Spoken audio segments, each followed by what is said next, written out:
Bonjour, nous revoici aujourd'hui pour une autre vidéo sur la recherche vie. Pour ceux qui ont des lacunes par rapport à ce que nous allons voir, retournez sur les vidéos précédentes. La suite de vidéos en fait est une sorte de formation progressive. Donc là, nous sommes dans une recherche vie que nous allons effectuer, donc notre base étant là. Donc voilà, notre tableau est nommé. Voilà, pour ceux qui ont des questions, encore une fois, retournez sur les sessions précédentes. Voilà.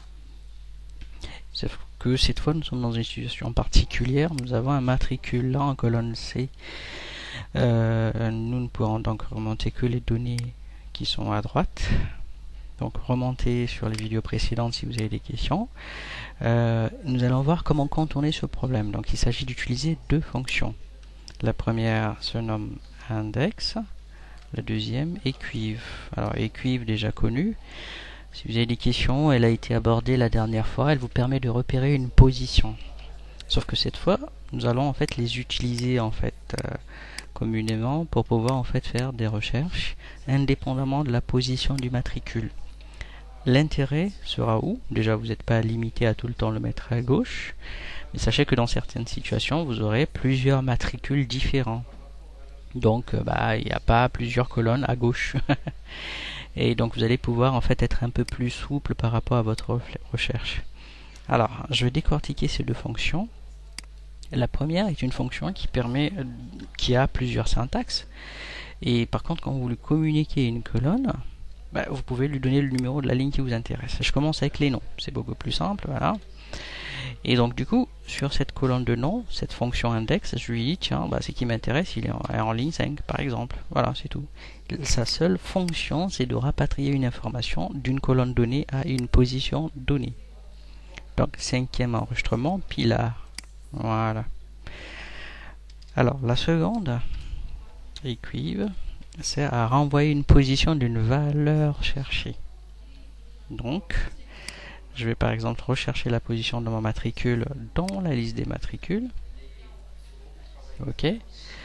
Donc du coup, cette fonction a déjà été abordée, donc on ne va pas tout effectivement reprendre à chaque fois. Donc le matricule 25, il est en 25e position en fait. Donc ici, c'est qui se passe, cette fonction, je vais la placer à côté, me renvoie la position. Donc le 25e, il est en 25e position, c'est normal. Bon, tout ce qu'on va faire, on va essayer de faire un tri. Si je trie donc ces données, du coup, je vais me retrouver avec, dans l'ordre, mais le 25 s'est déplacé. Donc vous voyez, ça c'est toujours la position. C'est-à-dire que mon 25, je le retrouvais en position, je sais pas, 180 et quelques, j'aurais dû bien regarder. Ah mais si, il est là. Non, je l'ai vu, si, voilà. Vous voyez? Donc ici, ce matricule-là, on le retrouve donc à la ligne 154, mais c'est la 153e position. Ne pas confondre position et ligne.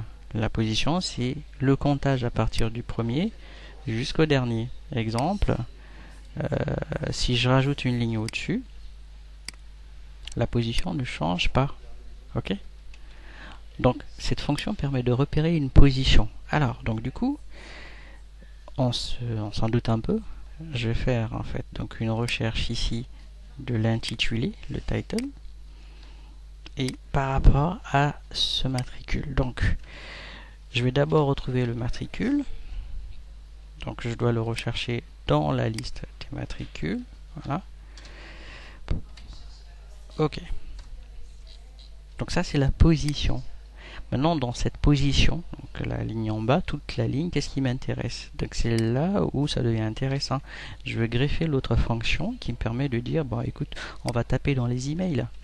Voilà, point virgule, je valide, une petite parenthèse à fermer, et je remonte l'email. Donc l'imbrication se fait dans le sens suivant. Vous pouvez commencer soit par equiv ou index en fait, voilà. Mais l'important c'est surtout de comprendre que la fonction index, ici on lui communique une colonne des données dans lesquelles on va rapatrier une info à afficher. Puis equiv sert à renvoyer la position équivalente de la clé de recherche, le matricule, la référence produit ou autre. Très bien, donc voilà le principe, il est très simple. Donc ce qu'on va faire, c'est essayer de montrer qu'en utilisant les noms, on peut faciliter grandement l'utilisation de ces fonctions. Pourquoi? Parce que chacune s'attaque à une colonne à la fois. Ce sera l'astuce de la prochaine fois, vous l'aurez compris. Donc ce que l'on va faire ici, c'est la ressaisir. Voilà, index. Voilà, je la fais dans l'autre sens simplement. Voilà. Donc pour la civilité, point virgule. Ensuite, là, vous voyez, la syntaxe se met en surligne. Il faut que j'ai la position, en fait. Et c'est le rôle de la fonction qui a trouvé la position de nos matricules dans la liste des matricules. Ces fonctions sont assez simples. Au début, la prise en main peut prendre un peu de temps, mais vous y ferez assez rapidement. Essayez, forcez-vous-y, et puis voilà. Pour tout ce qui est des dollars, on n'en parlera pas, on en a déjà parlé.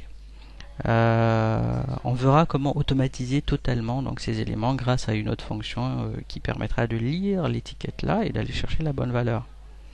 La prochaine vidéo, je vous montrerai l'astuce des noms. Donc merci à vous. Si vous avez des questions, posez-les en dessous, nous y répondrons.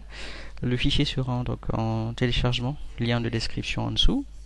Et abonnez-vous, cliquez sur j'aime si la vidéo vous a été utile. Merci à vous, au revoir.